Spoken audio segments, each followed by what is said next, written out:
arasnya Allah di atas air, penuh kiasan dan penuh makna. Liyabluwakum ayyukum ahsanu amala, menguji kalian siapa di antara kalian yang amal ibadahnya terbaik. Assalamualaikum warahmatullahi wabarakatuh. Allahumma salli ala sayyidina Muhammad wa ala alihi wa sahbihi ajma'in. Amma ba'd. Sahabat sadikin, kami mutola'ah tiba-tiba membuka surat Hud. Ketika membaca surat Hud, diberhentikan Allah pada ayat yang ke-6 dan ke-7. Tolong dilihat. A'udzu billahi minasyaitonir rajim. Bismillahirrahmanirrahim. Semoga dipahamkan Allah. Wa ma min dabbatin fil ardi illa 'alallahi rizquha. Tidak ada satu binatang melata di muka bumi kecuali rizkinya ditanggung Allah. Wa ya'lamu mustaqarraha wa mustawda'aha. Rasakan dan perhatikan, Allah itu mengetahui tempat tinggal dan Allah itu maha mengetahui tempat penyimpanan kita terakhir. Kita nanti dikuburkan di mana, Allah itu maha tahu. Kullun fi kitabim mubin, semuanya sudah tertulis di catatan buku mubinun dengan nyata. Pada malam hari ini kita ngaji sudah ditulis. Maaf, kecelakaan, musibah, ada uzur, kullum fi kitabim mubin. Semuanya jelas, sudah dicatat oleh Allah dalam catatan yang jelas. Gak tahu kita ini kalau nyatat utang jelas apa gak jelas? Loh kok gue? Jelas apa tidak jelas? Aslinya jelas tapi pura-pura. Nah giliran sekarang buka Al-Quran, jelas apa enggak? Ustadz kayaknya kurang jelas ini. Sampai pakai kacamata, ya Allah. Terus wa huwallazi khalaqas samawati wal arda fi sittati ayyam. Dan dia Allah yang telah menciptakan langit dan bumi dengan masa 6 hari. Wa kana arsuhu 'alal ma'i. Nah ini. Dan arasnya Allah di atas air. Arasnya Allah di atas air. Arasnya Allah di atas air. Nyambung kepada wudu dan sholat. Arasnya Allah di atas air, penuh kiasan dan penuh makna. Liyabluwakum ayyukum ahsanu amala, menguji kalian siapa di antara kalian yang amal ibadahnya terbaik. Perhatikan, menguji kita siapa yang wudunya yang terbaik. Jadi hadis Rasulullah, tawaddau bismillah, wudulah dengan menyebut nama Allah, wudulah dengan zikir kepada Allah. Perhatikan, berbisik di balik air. Jangan dilihat airnya, siapa di balik air. Di depan tadi kan Allah yang menciptakan langit dan bumi. Air itu termasuk bumi? Ya.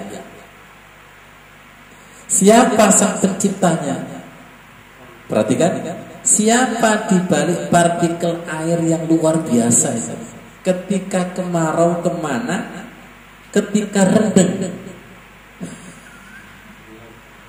Pernah gak kita berpikir ketika kemarau itu loh, katanya diminum buto hijau, ngamuk buto hijau.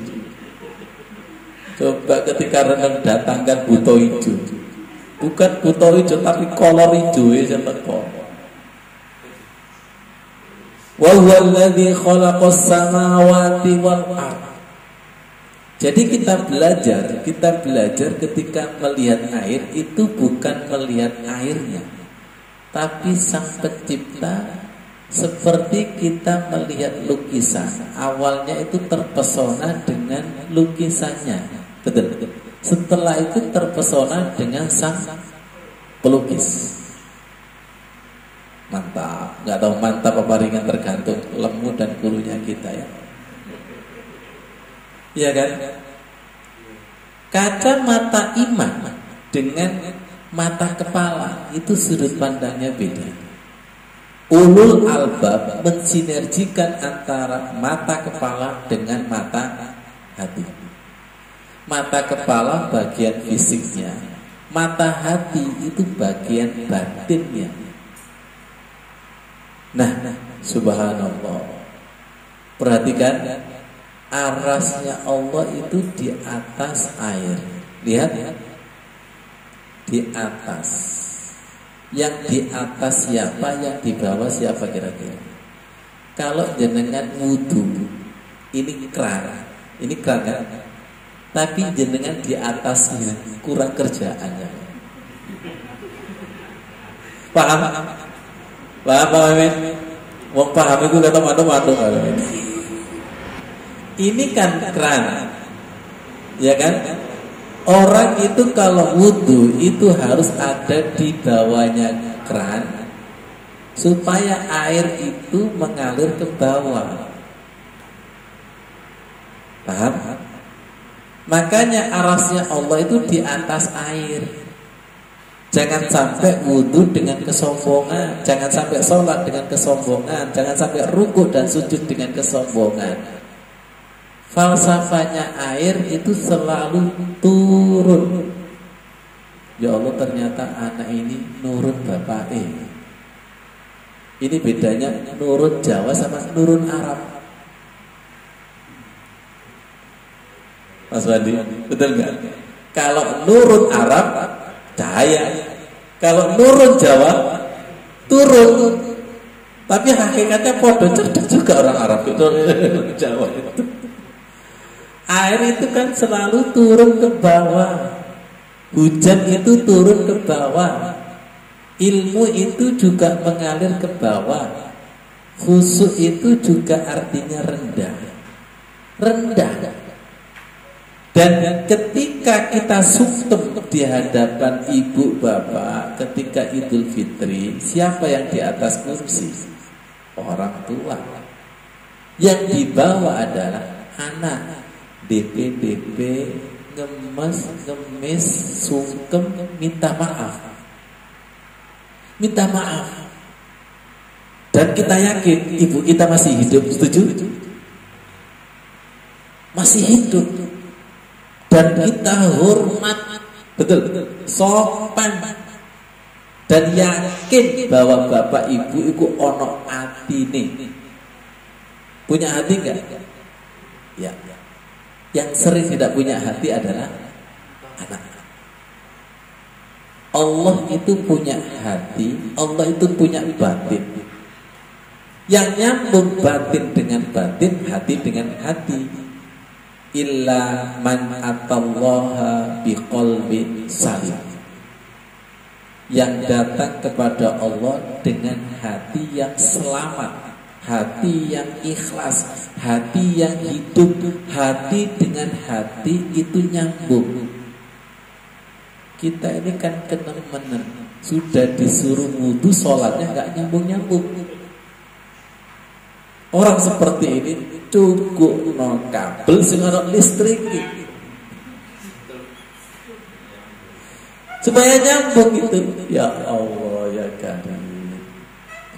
Dan kita dipahamkan, masih ingat Pak Sudin, Fatihatul Kitab Kanzun min kunuzi arsi, di dalam kitab tafsir Ruhul Bayan, bahwa Al-Fatihah itu merupakan pembendaharaan. Ibu-ibu paham bendahara? Kalau ngomong bendahara paham itu. Sumpah banget dengan itu. Bendahara itu cekelan apa? Iya. Jadi di dalam Al-Fatihah itu ada bendahara, perbendaharaan, dan itu merupakan perbendaharaan arasnya Allah. Siapa yang sungkem di bawah arasnya Allah, maka nanti sang bendahara itu akan memberi. Semoga dipahamkan Allah. Diberinya itu seperti surat Hud ayat 6, wa ma min dabbatin fil ardi illa 'alallahi rizquha. Tidak ada binatang melata satupun yang di muka bumi ini yang tidak ditanggung rizkinya. Kira-kira yakin, setengah yakin, tidak yakin? Lebih yakin mana manusia dengan cecak? Cecak itu rizkinya meburdok, dan gak pernah cecak melayani pasar-pasar. Cecak itu rizkinya itu makhluk yang terbang. Betul? Lebih iman mana? Cecak apa kita?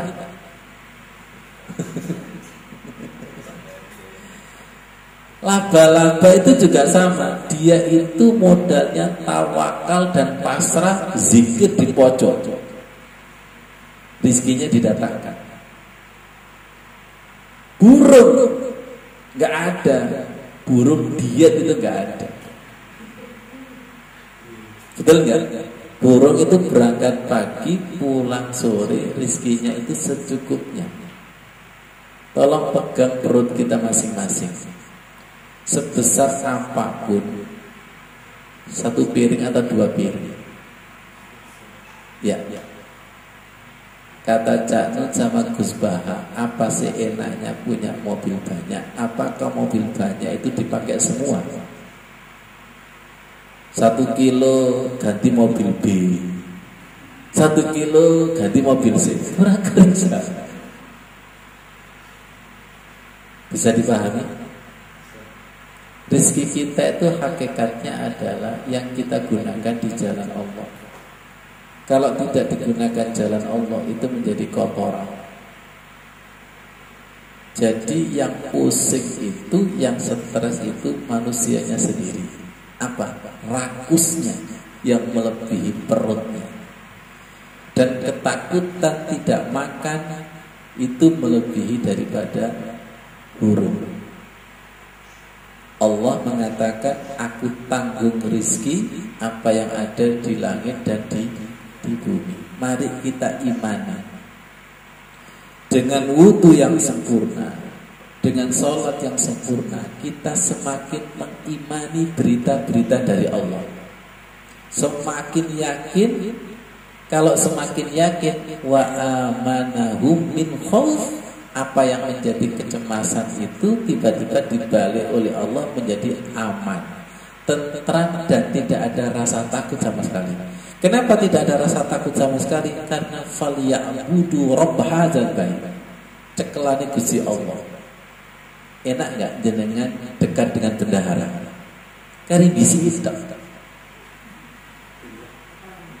Pak Gofur, bendaharanya bapak atau ibu Pak Gofur?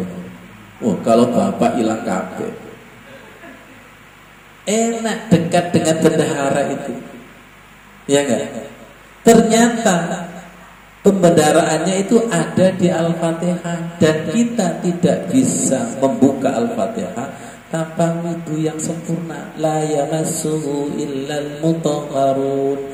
Tidak bisa menyentuh Al-Qur'an, baik itu secara tersurat maupun tersirat, itu kalau tidak bersih. Tidak bersih. Kalau tidak dengan merunduk dan sopan santun, maka arasnya Allah itu tidak akan bergerak. Coba lihat, dengan wudu yang sempurna itu nanti arasnya Allah itu bergerak. Sang bendahara itu bergerak. Biyadikal khair. Tangan-tangannya Allah itu bergerak. Dekati Allah, maka sang bendahara ini akan memberitakan sesuatu yang tidak tahu menjadi tahu. mendekati sang bendahara. Shadaqallahul adzim. Wassalamualaikum warahmatullahi wabarakatuh.